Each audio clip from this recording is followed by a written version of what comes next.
देखो आज त्रिभुज, प्रश्नावली त्रिभुज, जिसमें क्या है, त्रिभुज में एक तो है सर्वांग समता होती है, एक तो होती है सर्वांग समता, और दूसरी क्या होती है समरूपता। क्या होती है? समरूपता। अब सर्वांग समता में क्या होता है कि सर्वांग सम में तो जैसे मान लो कोई त्रिभुज है, त्रिभुज की ये भुजा 3 है, 4 है और 5 है, और दूसरा त्रिभुज इसकी भी भुजा 3 और 4 और 5 है, तो ये आपस में क्या हो जाएंगे? सर्वांग सम हो जाएंगे।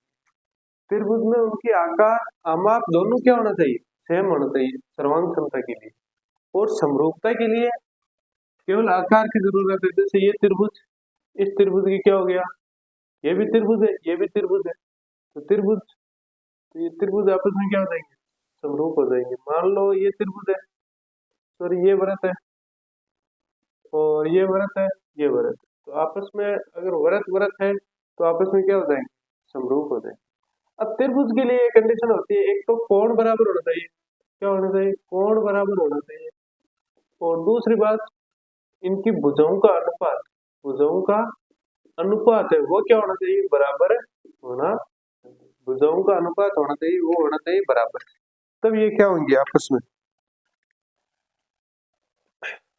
समरूप होंगे। अब देखो एक थेल्स नाम का प्रमेय है, थेल्स प्रमेय 6.1, 6.1 प्रमेय है थेल्स प्रमेय। वो थेल्स प्रमेय क्या कहता है? देखो थेल्स कहता है, थेल्स प्रमेय कहता है यदि कोई त्रिभुज है, जैसे मान लो ये कोई त्रिभुज है, इस त्रिभुज की, यानी किसी त्रिभुज की, किसी त्रिभुज की एक भुजा के समांतर, एक भुजा के समांतर, एक भुजा के समांतर, मान लो ये भुजा इस भुजा के कोई समांतर दो अन्य भुजाओं के भिन्न भिन्न बिंदुओं पर, दो अन्य भुजाओं के, दो अन्य भुजाओं के भिन्न भिन्न बिंदुओं पर, भिन्न भिन्न बिंदुओं पर प्रतिच्छेद करने वाली रेखा, बिंदु पर प्रतिच्छेद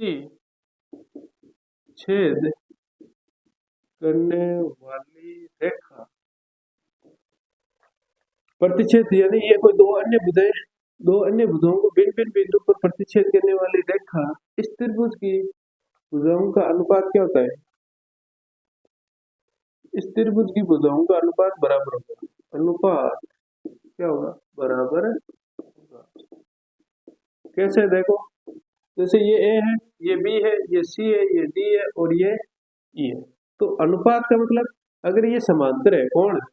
डी ई समांतर है किसके? बी सी के, तो डी एफ एडी बटा डीबी बराबर होगा किसके? ए बटा इसी के, ए बटा इसी, ये अनुपात होगा, वो क्या होगा? बराबर। लेकिन थेल्स प्रमेय का एक विलोम भी है 6.2, थेल्स प्रमेय का विलोम, थेल्स प्रमेय का विलोम, थेल्स प्रमेय का विलोम क्या कहता है?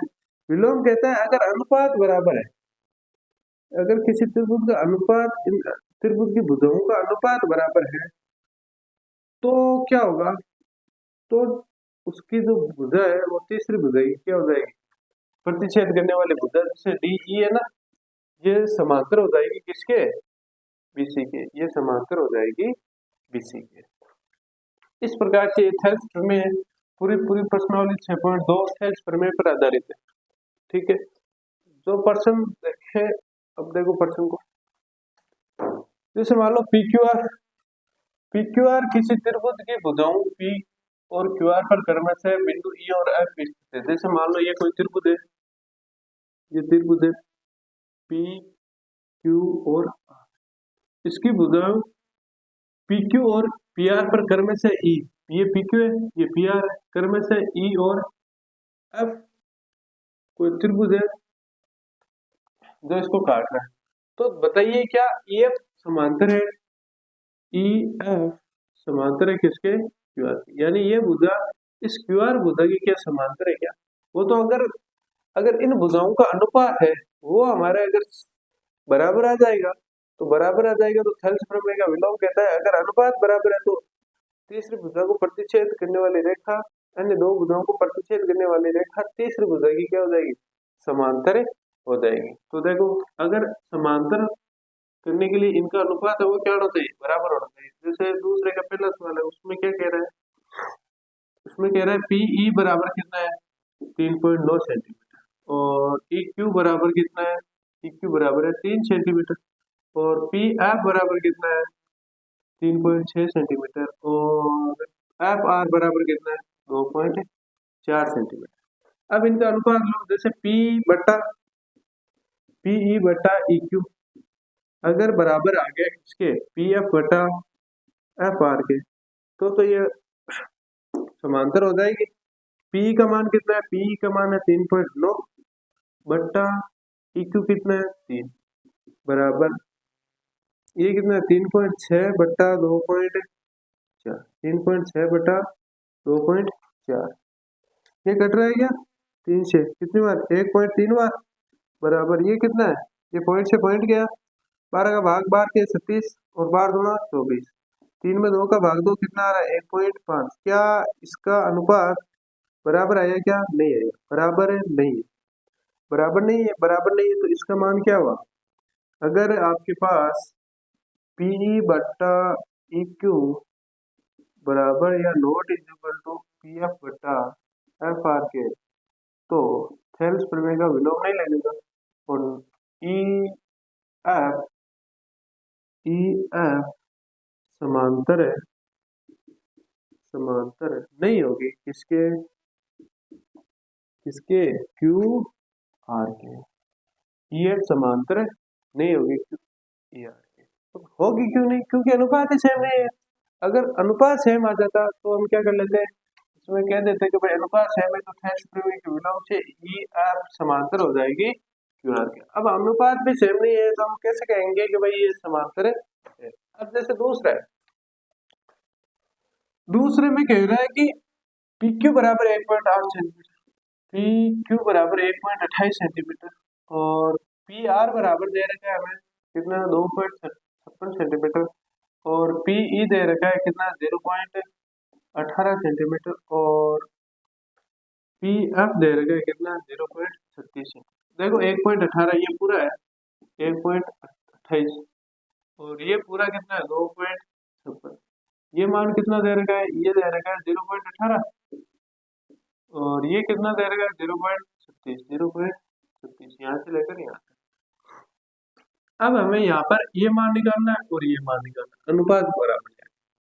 देखो 1.28 में से 0.18 जाएगा तो ये आ जाएगा 0.1 यानी 1.10 1.10 और यहाँ पर क्या हो रहा है, यहाँ पर 2.56 में से 0.36 निकालो तो 0 2 और 0.2 यानी 2.20, ये कितना है 2.20। अब लो अनुपात क्या ई क्यू का मान कितना आ गया, ई क्यू का मान आ गया 1.10 और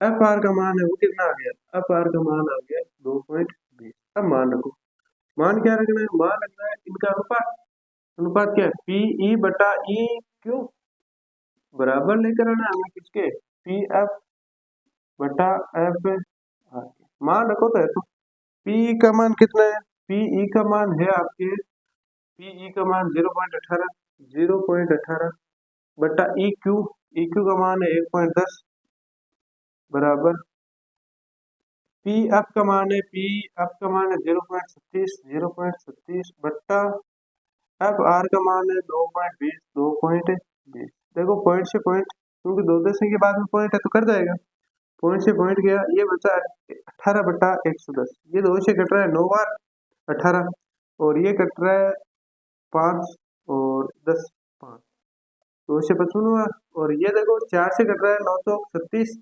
और ये इसका भी ये पॉइंट से पॉइंट करता है, क्यों क्योंकि इधर भी 2 के बाद में पॉइंट है, इधर भी 2 के बाद में पॉइंट है तो पॉइंट से पॉइंट कर जाएगा। अब देखो 220 में 4 का भाग दो 5 और 20 पीछे सेंस पर 2 और 0 20 5 और 20 9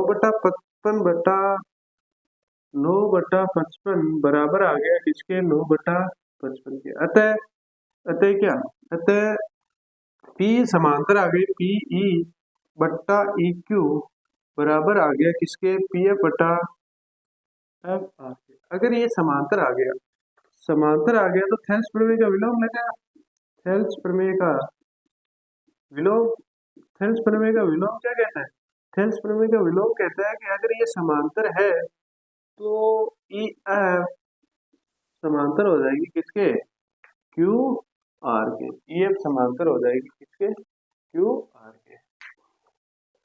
अब आगे देखो तीसरा सवाल।